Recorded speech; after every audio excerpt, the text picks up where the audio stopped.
think we'll begin, and it's my extreme pleasure and honor to welcome you to the 6th installment of Disabilities as Ways of Knowing, a series of creative writing conversations.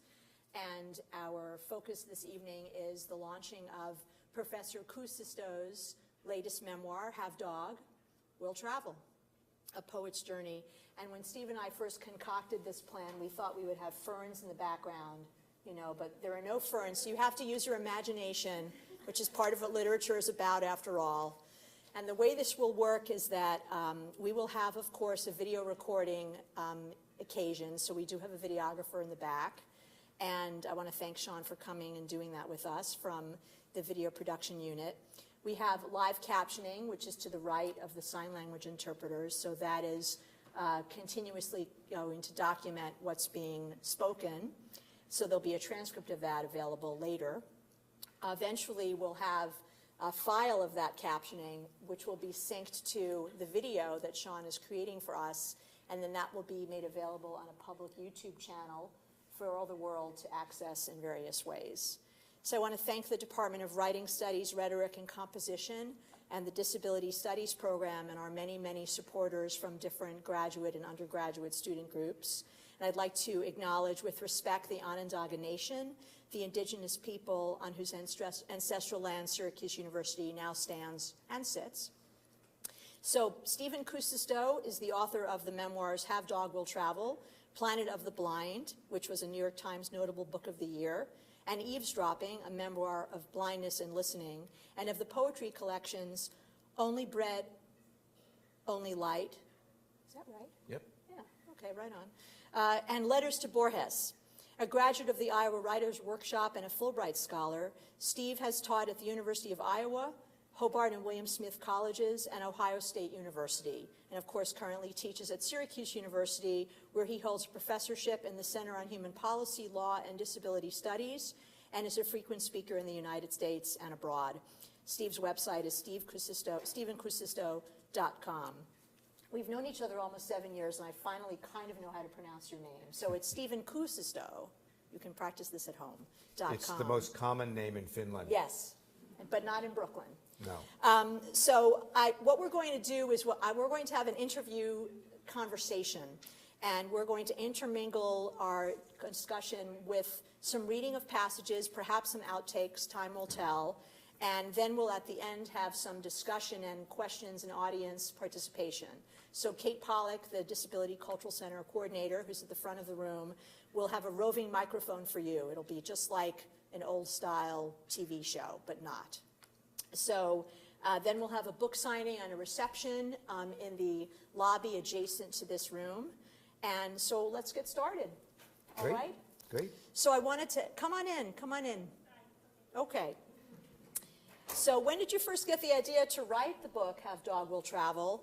And can you tell us a little bit about that experience and how it all came about?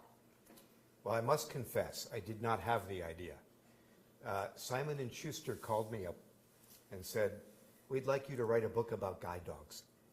And I said, oh, well, that seems like a good idea.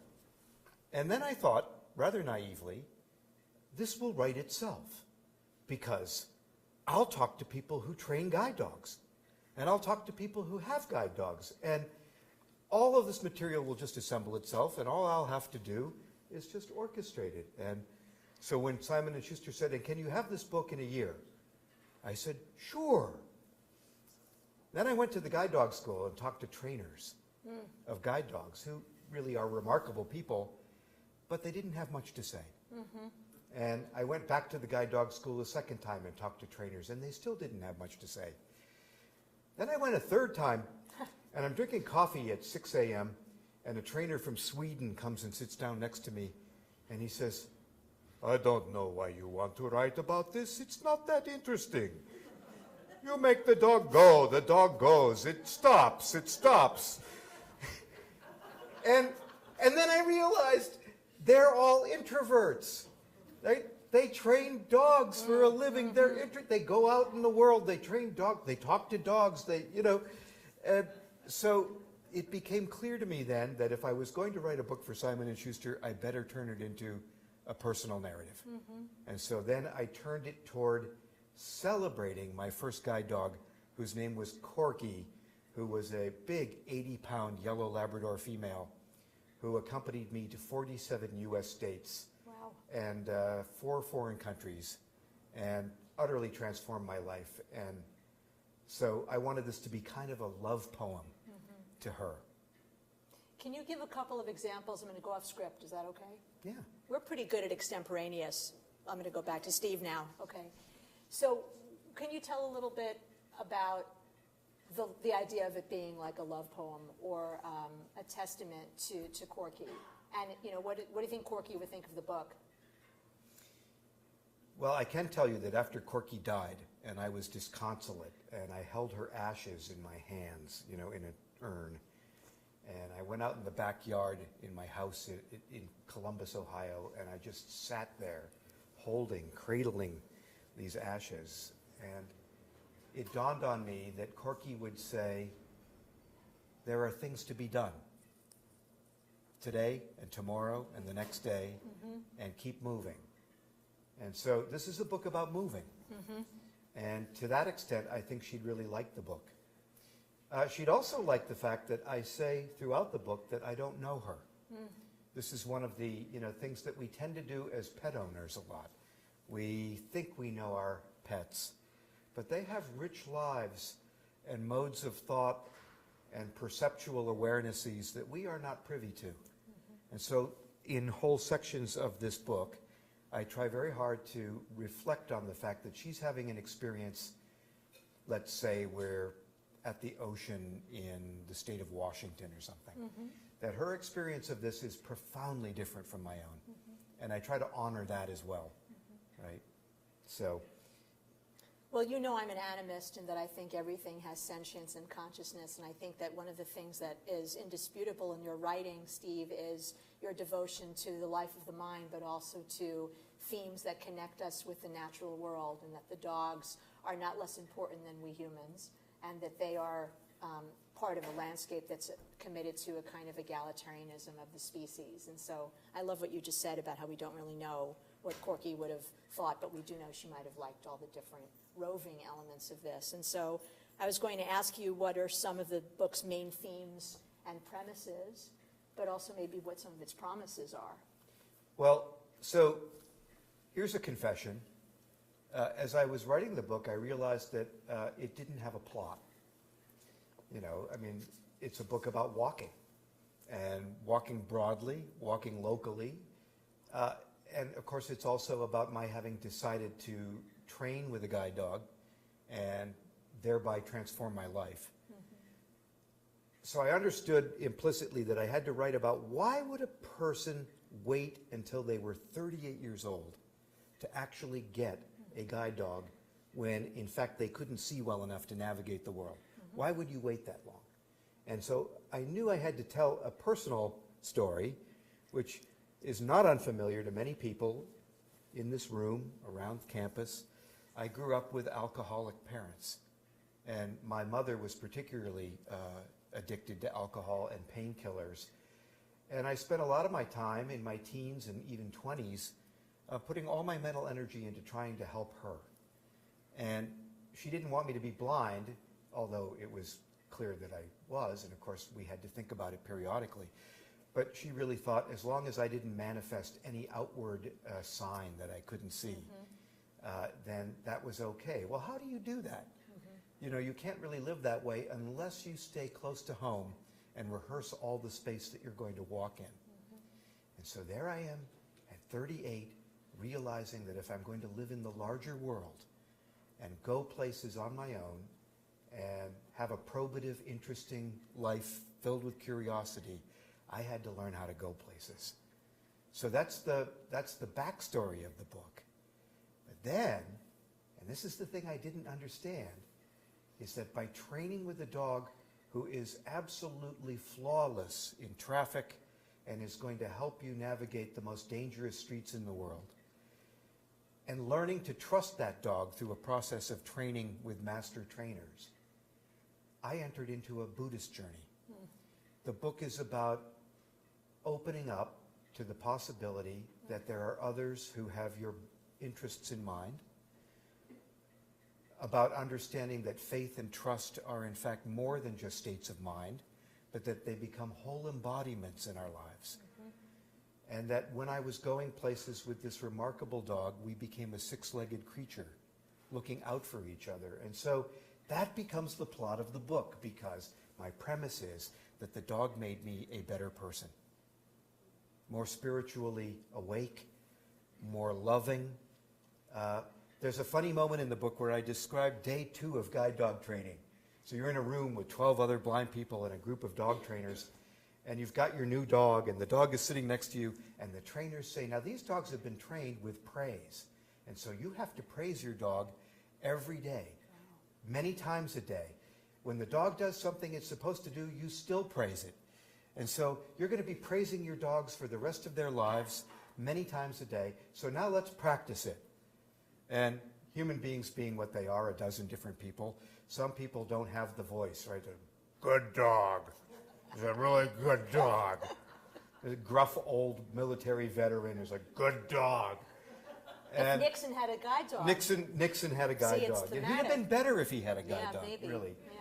So, I realized that saying good dog to Corky was a wonderfully sweetening agent, that she loved it and I loved it. Now, if you do this many times a day, you also start to realize that no one has ever taught you a thing about praise. I didn't learn that in kindergarten. I didn't learn it in junior high. I didn't learn it in graduate school, right?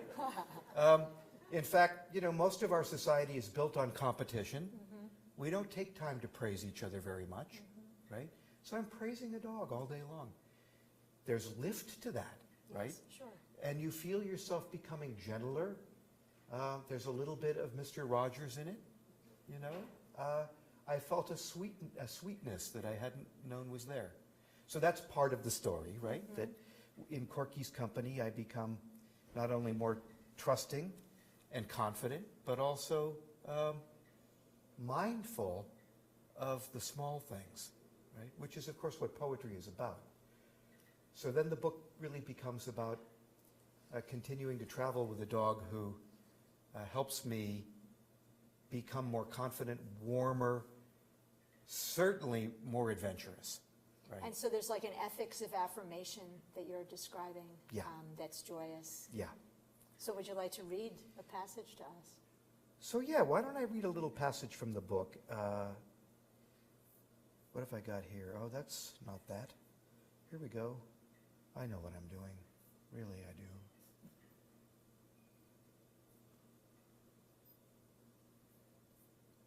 So this is the opening of the book. How's the sound for everyone? Okay? And the lighting manageable for folks?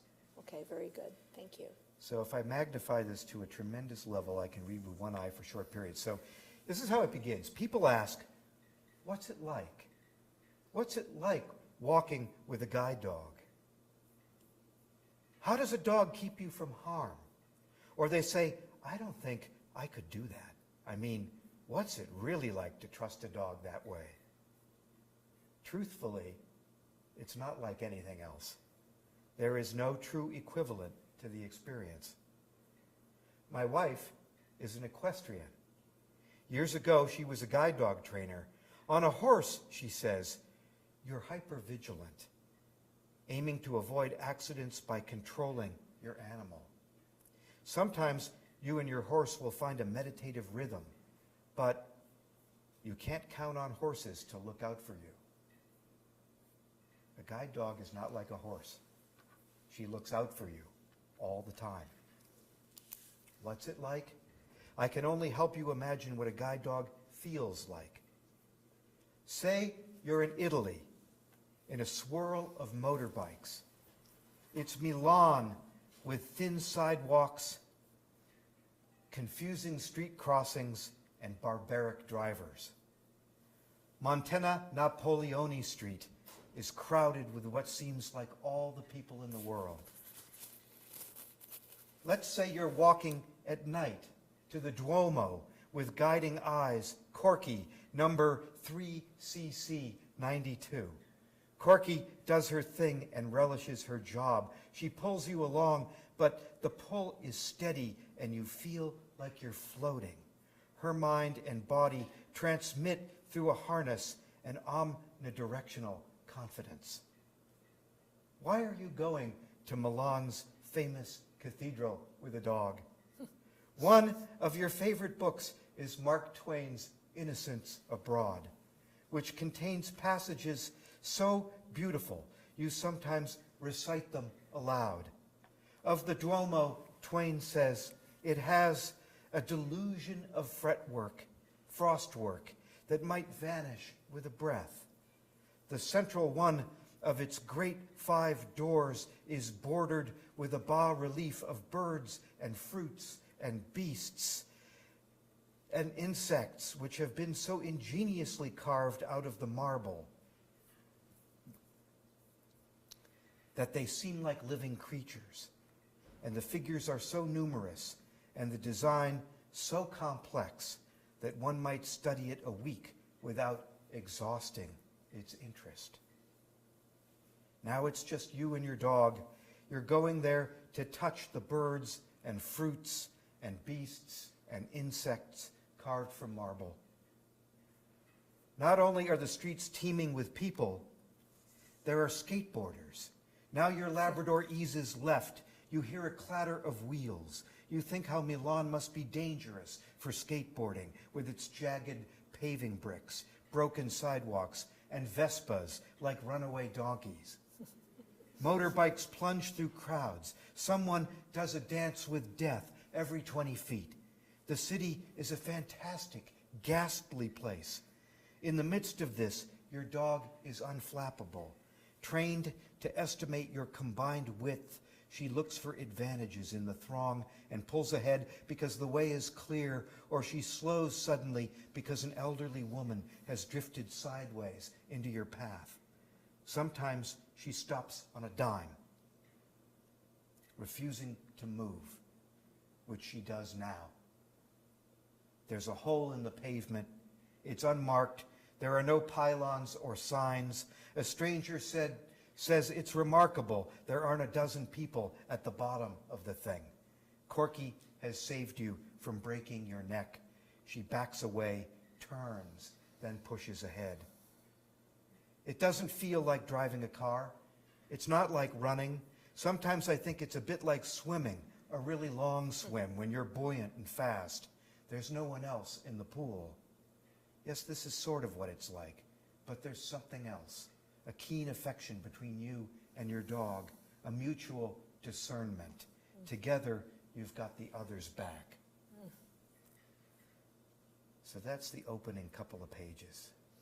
Finding yourself in the middle of Milan. Connie and I went to Milan with Corky, and it was an amazing, amazing trip.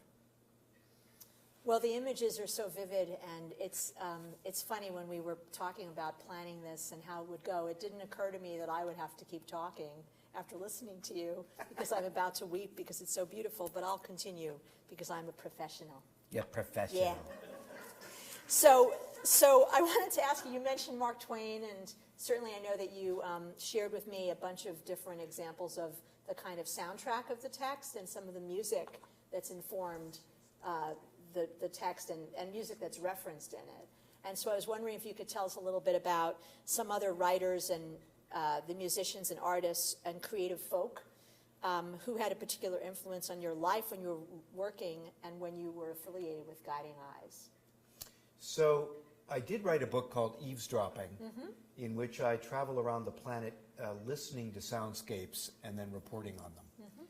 And there's a long section in that book about a day in Brooklyn when I go to Ocean City to this wonderfully kooky museum that a man has created in his house. The entire thing is devoted to the great opera tenor Enrico Caruso, right? And he has about 200 wind-up gramophones, you know, and he has sheet music that's signed by Caruso. He has one of Caruso's shoes. Wow. Which he let me hold. You are blind, he says. You hold the shoe. He gives me this big, heavy shoe. Did you try it on? No, I didn't. And I didn't sniff it either. I was going to ask that next. Yeah, All no. right then. But I love music of all kinds. And as I say on this music blog that just came out, right? Large Hearted Boy. There are all kinds of sections in Have Dog Will Travel that were informed by music. And so some of it's jazz. There's a long section in the book where I describe being a kind of a lonely kid as a teenager, and things aren't going well in my house. My mother sets fire to the furniture and breaks things, and I come home from school and go to my room and lock the door. And I guess I must have been about 13 when I fell in love with Duke Ellington. And the extraordinary layerings of instrumentation and multiple rhythms and call and response dynamics of Ellington are astounding. Yes. And if you spend enough time alone really listening to Ellington, you become aware that you're living in the presence of a really great mind. And so I talk about Ellington as a, kind of a tutelary angel for a kid who was alone too much and worrying about where he ought to be in the world, right? I talk about classical music in the book. It's not a coincidence that I'm now writing a novel about Caruso, right? And his shoes. And his shoes. It's all about Caruso and his shoes. Caruso was the greatest opera tenor of all time. Sure. And I also spent a lot of time in my childhood listening to Caruso records.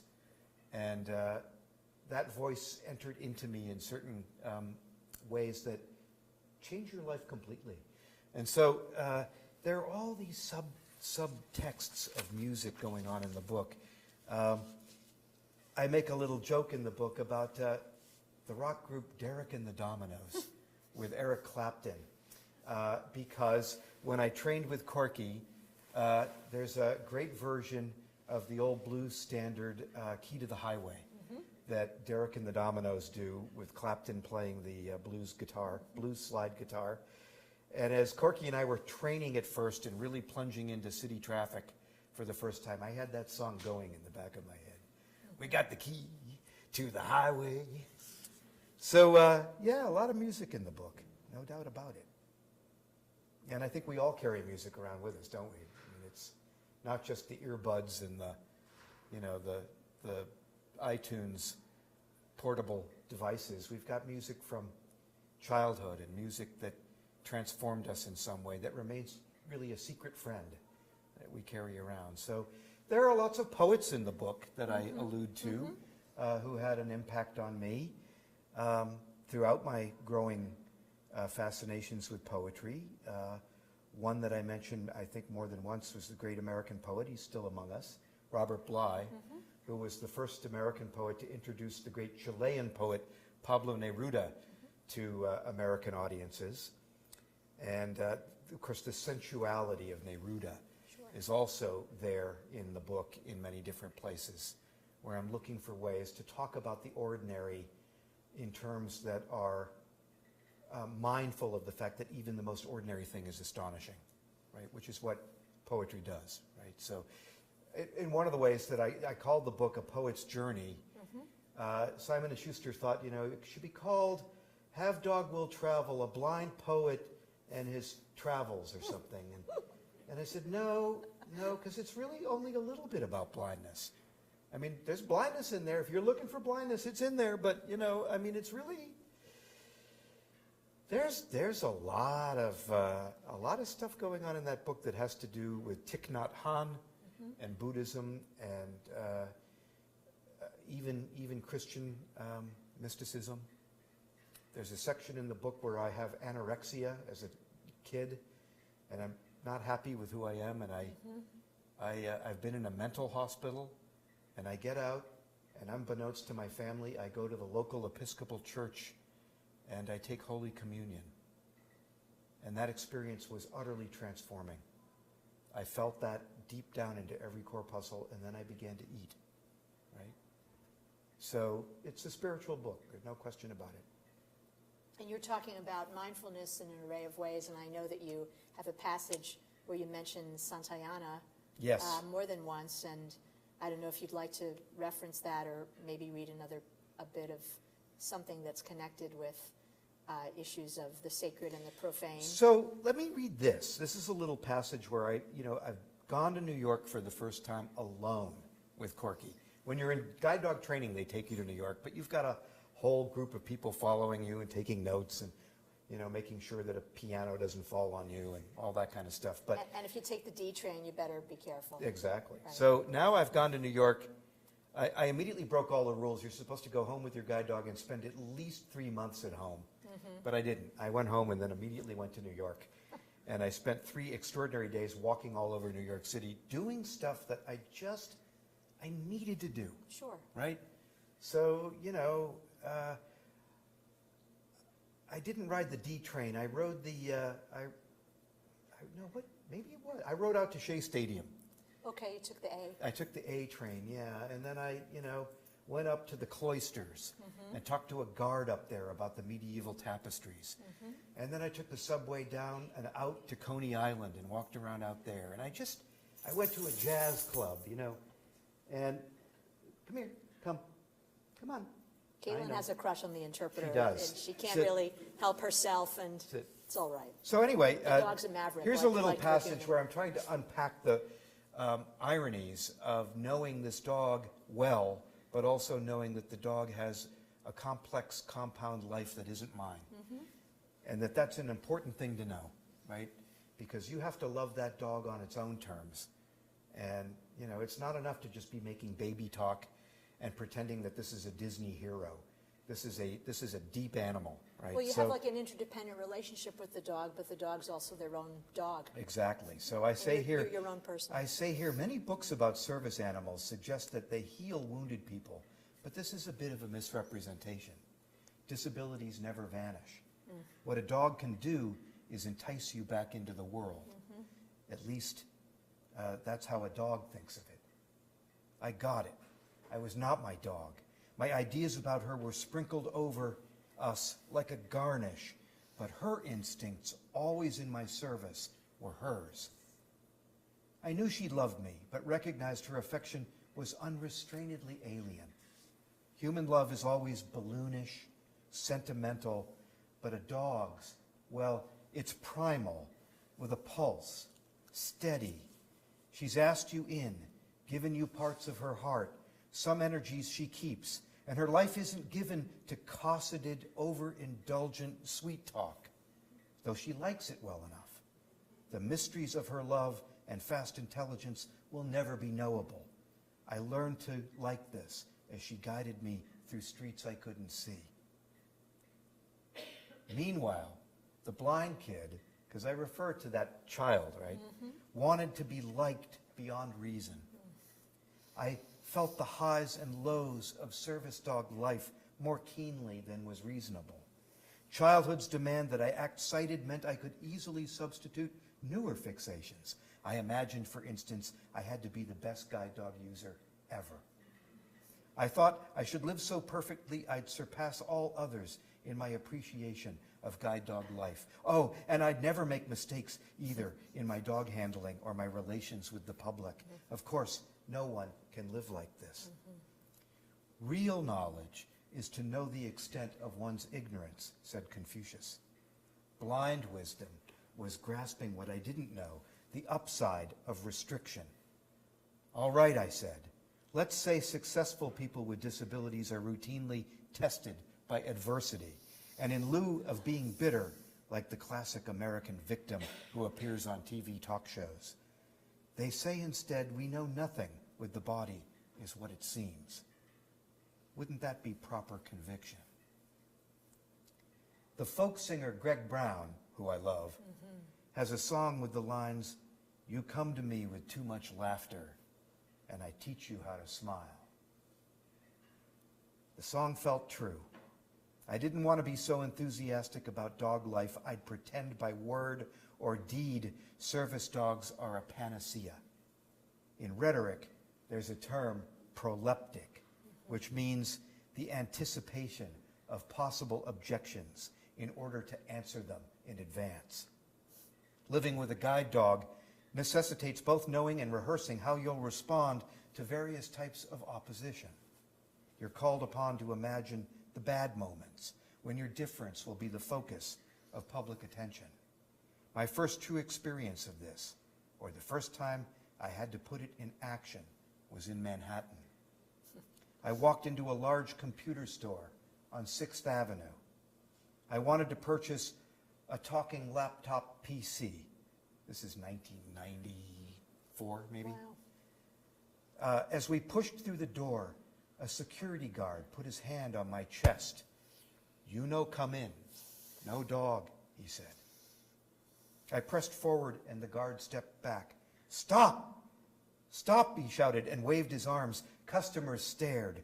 My civil rights and the security guard's dignity were equally delicate. I didn't know where the guard came from, but his accent sounded East African. How could he possibly know anything about guide dogs? The store's managers hadn't given him information. All he knew was no dogs allowed. And there I was with a big-assed dog. As we stood in the doorway, I figured it would be my job to foster dignity for both of us. They hadn't taught me this at Guiding Eyes. They'd given me a booklet with access laws, a useful thing. I had the right to go anywhere the public went, but no one had mentioned emotional intelligence or how to engage in public mediation. I made Corky sit. "Listen," I said softly. "Get the manager. It will be okay. This is a special dog for the blind." I wanted to turn our misunderstanding into something respectful. The manager was one of those guys you see all the time in big city stores, sadder than his customers, red-faced and put upon. He had a scoured toughness. He approached and began shouting at the guard, "It's a seeing-eye dog, for God's sake! Let him in! Sorry!" My fight-or-flee rush was subsiding. I wanted all three of us to experience kindness. I was in a Manhattan electronics store, and dignity was in peril. It would have been easy to say, "Fuck it," and look out for myself alone. I'd gotten into the store. I was angry. I could have pitched a fit, but I didn't feel like doing that. The guard's name was Ekwueme. My name was Stevens. The manager's name was Phil. "Listen," I said, "dogs for the blind are not common.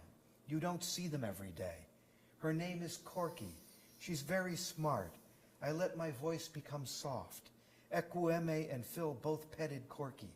A customer approached, said, "I've raised puppies for the guide dog school. Best dogs in the world." Phil seemed suddenly pleased, as if he too was philanthropic, or could be someday. Ekwueme admitted he loved dogs. Outside, with a computer under my arm, I reckoned life with Corky was more complex than just a story of freedom. Ekwueme and Phil would become legion in my travels, but I didn't know it yet. What I did know was reflected in a quote I'd always liked from Martin Luther King, Jr. Quote, "An individual has not started living until he can rise above the narrow confines of his individualistic concerns to the broader concerns of all humanity." I sensed that having a service dog meant something more than honoring my own rights. "Take the first step in faith," said Dr. King. "You don't have to see the whole staircase. Just take the first step." So that's a long answer to your question. Oh, it's fine. It's but, beautiful. The dog made me smarter. And emotional intelligence. So now just when you go, now what happened? Like, what happened to you? You know, you were smart. What are you talking What about? happened? Yeah. I think you're smart now, and I said it on record. It's been recorded.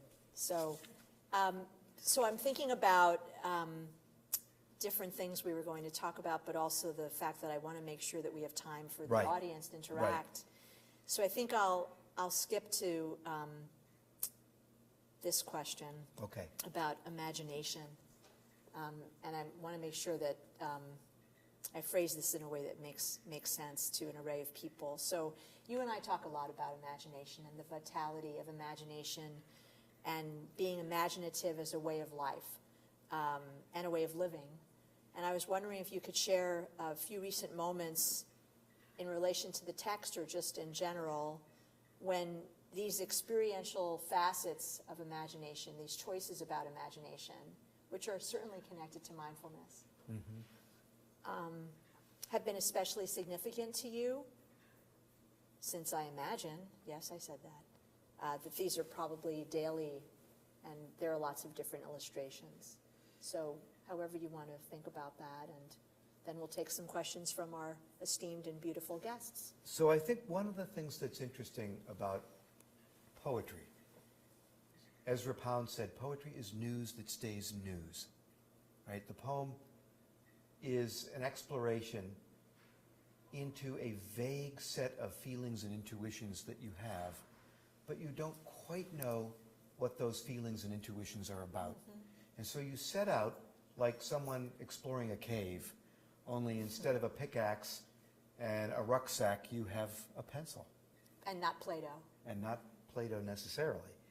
However, I think Plato was a poet, and it upset him. That's why he wrote about the cave. That's right.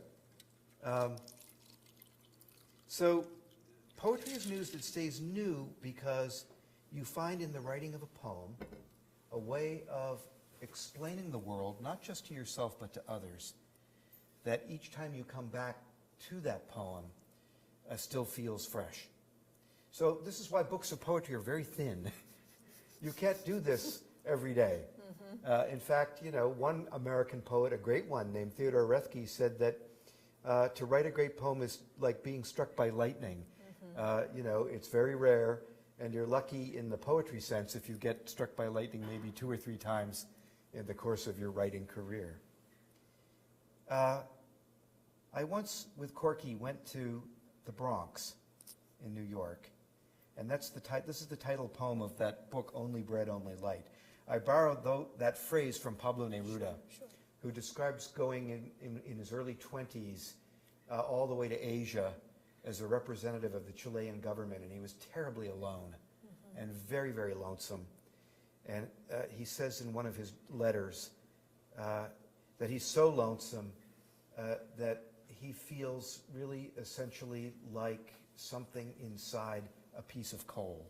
That's how lonely he is. And then he says, then, meaning in that condition, there's only bread and only light. That's all that's left. So I'm walking around on Arthur Avenue in the Bronx where they bake bread, right? And I'm thinking about this question that people ask you all the time when you're visually impaired, which is, can you see anything? And, you know, 80% of the blind can see a little bit. Like right now, I've got the print magnified on this thing. I can do this for a little while. Not for very long, but you know, right? A lot of visually impaired people see colors or shapes, or right? So at the time I wrote this poem, I could really only see colors. I had surgery at Iowa a few years ago that restored large print vision in this eye, but this was before that. So I'm trying to describe the beauty of what little sight a blind person might have in an ordinary place like Arthur Avenue. So this is Only Bread, Only Light. At times, the blind see light, and that moment is the Sistine ceiling. Grace among buildings. No one asks for it. No one asks. After all, this is solitude. Daylight's finger. Blake's angel parting willow leaves. I should know better. Get with the business of walking the lovely, satisfied, indifferent weather. Bread baking on Arthur Avenue this first warm day of June. I stand on the corner for priceless seconds. Now, everything to me falls shadow. So there's just that little moment of exceptional beauty, and it's right there. And then with the trick of the light, it's gone, right? And that's the exquisiteness of the imagination. And I remember when I went to the Iowa Writers' Workshop and studied with a couple of great American poets, both of them Pulitzer Prize winners, being rocked, as they say in the vernacular, by the realization that a poem could just simply transform everything about the way you look at even the most customary and ordinary thing, right? And, you know, what, as they used to say in the 60s, what a gas that is. is just fantastic, you know. Jumping Jack Flash. Jumping Jack Flash. It's a gas. That's right. That's right. All right, I'm going to stop there. Well, thank you. And I'm hoping that we'll have some questions or comments or reflections from our wonderful folks sitting with us here in the audience. I want to thank everyone for coming. And then we'll have some time to go and have a reception with a book signing, and Steve will sign books. And we will have lots of inclusive, delicious options around food. And that's very exciting. I'm going to was pitch this. This published is a today. poetry Yeah. magazine that I am co-editor of with my friend Robert Hers, who is here tonight. It's called 9 Mile. And this is an anthology issue we just did. We asked a group of American poets to each give us 15 poems rather than 1 or 2. And we've built a little mini anthology, and we have wonderful, wonderful poems in here by Diane Wiener. Thank you. And so I am going to be pitching this book. I'm going to be leaving it on bus seats and people's mailboxes. But Diane is working on a book of poems, lyric poems, very intense, Vedic, Gnostic, sharp poems called the Golem Verses. And she has a number of them in here. And I want you to read one. Oh, my goodness. Yep. Okay. So you're going to read one of these, and I get to pick it. All right. I like you so much. I'm going to do this in front of gonna all read these that one. people. All right. You're going to read that one. So there. L'chaim. That means to your healthy life, all of you. Come here. Come here. Sit. Yeah, not leaving yet. Let's go for a ride. I'll speak the truth to you, nothing else. In broken strings, wilted beet greens, and the smell of garlic rushing through the house with its own children. We'll take your sloping roller coaster, though it and I cannot soothe divergent insomnias, or stop that loud banging noise, achy wheel rims, a rusty timing belt mind with its fish eyes, never resting. I'll watch the marinara sunset, one of your unmitigated joys, before grief became ancillary and was still the ground. Golem, you say all this to me, but not just because you can, and I let you. You sense the beanstalk that I nearly climbed away from here, but we both know it's not tall enough to get that far. We know I'll stay. Thank you. Thank you. So we have some questions from anyone here, or comments or reflections. Thank you for letting me have a moment to do that. I'm very honored and appreciative. Thank you.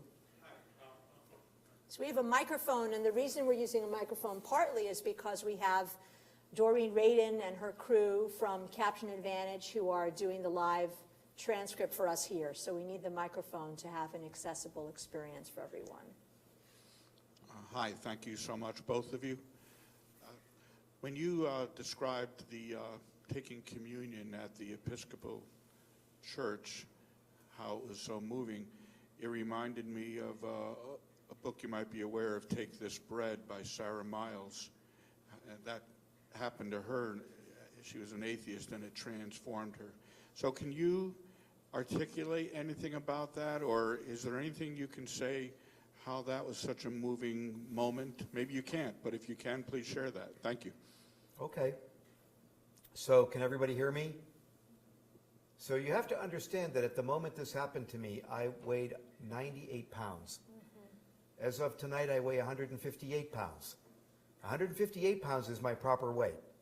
98 pounds, I was looking very much like someone who had been held as a political prisoner behind barbed wire.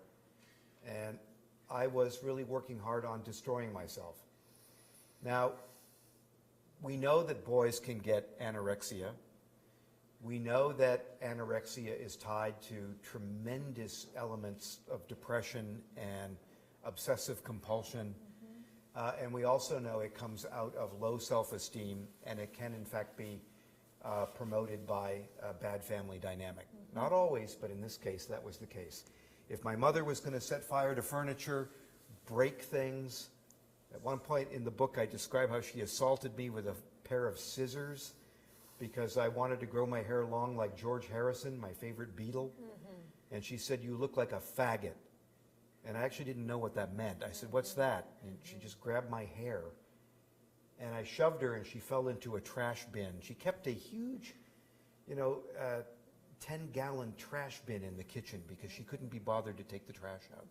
So she fell into the trash bin and, fractured her elbow and then blamed that on me, right? So my parents finally sent me to a psychiatric hospital where I spent about a month. And they ran a battery of tests on me. They put string with meat on it down my throat to see if there was something wrong with my stomach enzymes. But of course, I was just starving myself to death. That's what I was doing. I was good at it, And rich refusals, you become really good at them, right? Yes. And when I got out of the hospital,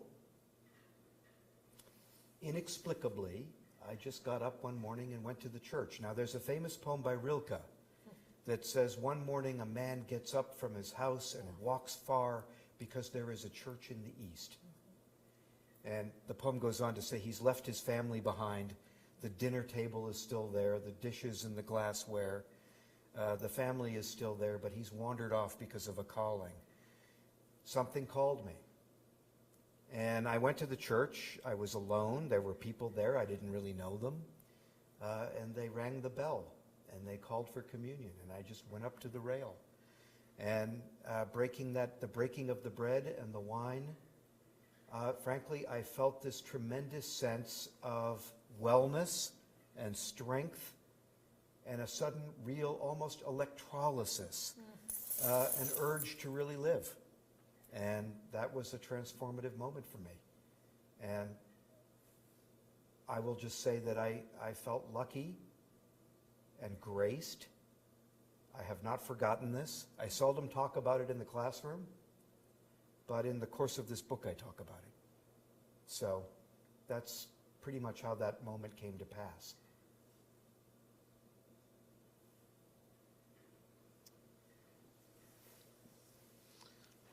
Hello. Thank you. This is Mirjahan. I'm from Uzbekistan. Hey, Hi. I have one of my favorites. MJ's in the house. Thank you. I have a quick question about your international travels. I remember we met with you in Tashkent, and you didn't come with your guiding dog that time. And I wish you came there because it's not common in Uzbekistan, and people don't know about that kind of practices. So can you share a little bit of experience about your international travels, where you went with your guide dog and where you didn't go with your guide dog? And did you mention anything in the book about that experience? Right. Thank you. So great. Unbeknownst to all of you, I went with the State Department on a cultural exchange, cultural diplomacy trip to Tashkent. And we did workshops on poetry and disability and met with leaders from around the country and educators. One of the people I met there was Mirjahan Turdiev, who is here tonight. He is a distinguished graduate student here at Syracuse University. He came here and got his master's at the Maxwell Institute. He was a Hubert H. Humphrey Fellow. He met with me in Tashkent to talk about non-governmental organizations, NGOs, and disability advocacy around the globe. And that's how we got to know each other. I didn't bring, my guide dog then was Nira. I didn't bring her actually to Tashkent. I probably could have. But that flight was going to be 18 hours to Istanbul, and then several hours in Istanbul, and then another, 5 hours, 4 hours. So it would have been, a good 24 hours worth of continuous flying. And I felt that that was a little hard for a dog. Yeah. The longest flight I have ever taken with a guide dog was 12 hours. The way you fly with a dog, by the way, is that you don't give them any food or water the night before. And then the morning of, you don't as well. And you spend a lot of extra time giving them opportunities to relieve themselves before you get on the plane. If they don't have anything in their stomach, and they've had plenty of opportunity to go to the bathroom before entering an airport, they can go a long time. So I've flown to Europe, Amsterdam, Vienna, Helsinki. Connie and I flew to Milan, with Corky, and that's a doable flight. I wouldn't want to push much beyond that, unless there was a layover somewhere. The dog comes with you on the plane, lies at your feet, but I would think, 18 to 20 hours would be, that'd be rough, I'm waiting for the Hyperloop to get invented. It can be in, Tashkent in 6 hours. Thank you. I think we have time for one more question or comment, perhaps. Then we'll go have some snackage and sign some books and talk with each other some more. Thank you. Good evening, Steve. It's Michelle. I just really thoroughly enjoyed tonight. What a treat. The question I have for you, you've described the closeness of the relationship between you and the dog. And so I want to know, do you pick the dog or do you let the dog pick you? That's a great question. Is it an arranged marriage or do you learn to love the dog? We have a 14-year-old Labrador who, 14 years is a pretty good age for a lab, and we're already talking about the next dog, and we've had debates, what should we get? And then some of the family members are saying, why don't you just let the dog pick you? Yeah, there's truth to that. Well, the thing about a guide dog is, of course, as you already know, it's a mobility tool, right? Among all the other mystical things that it is, it's supposed to help you get around. And so the trainers actually come to see you before you come to the guide dog school, and they observe you walking. They want to know, are you a fast walker? Do you walk at a speed that's almost like running? Maybe you're a runner, right? Or maybe you have nerve damage in your feet from diabetes and you have neuropathy and you're a slow walker, or you have balance issues. Every person is different, and so what they want to know is, what are your characteristics, because they have a lot of dogs. And they have more dogs that are trained and ready to go at any given moment than people. And so then you come to the school and they still have you walk around some more. They do one more round of this. And then the trainers get together and it's an arranged marriage. They get together in a secret location on the campus. And they've all got dogs that they've trained, and they're swapping dogs back and forth, these trainers. And so in my case, I got Corky because she was really, really, really fast. And I am a very fast walker. And they'd actually sent Corky out already with somebody else, and they couldn't keep up with her. So they brought Corky back, and I come along and they go, ha, ha, ha, this is the guy, right? But then they want to factor in other things too. Do you fly a lot? Well, yes, I fly a lot. So they want to give you a dog that actually likes this, right? Some guide dogs are actually, they're kind of like homebodies. They want that person who's going to walk to the corner store and back and have a nice little route. There are some dogs that are actually like that. Corky was like, oh, all right, we're in Milan, Kaitlin is like that. She, gets off the plane, and we were just in Amherst, Mass, and she was just like, oh boy, what's new? Here we are, right? Also, all my dogs have been trained in New York, and the fun thing about Kaitlin, she really is a sweet dog, but when she gets to New York, her whole body changes. She's like, I'm here. That happens to me too. I'm in New York. I'm made for this, right? It comes over her. It's great. So I resemble that remark. It's a long answer, right? But they really do take into account all these different dynamics and try to work with it. So you don't get any say in it at all. On the application, you can say, I would like a German Shepherd, or I would like a chocolate Labrador. But in the end, they ignore whatever you've written. And in a way, I think that's good, because they're working from the professional dynamic. They stress this is not a pet. And, and then part of that 30-day training, it's not only learning how to work with the dog who already knows all these things, but they're training you to be a dog trainer so that you don't essentially screw it up. You bring the dog home and ruin its training, right? My sister got a guide dog that didn't make it all the way through training as a family pet. That dog was ruined in a week. Well, thank you. Thank you, everybody. Thanks for coming. It's been great. Yeah, thank Appreciate you. it.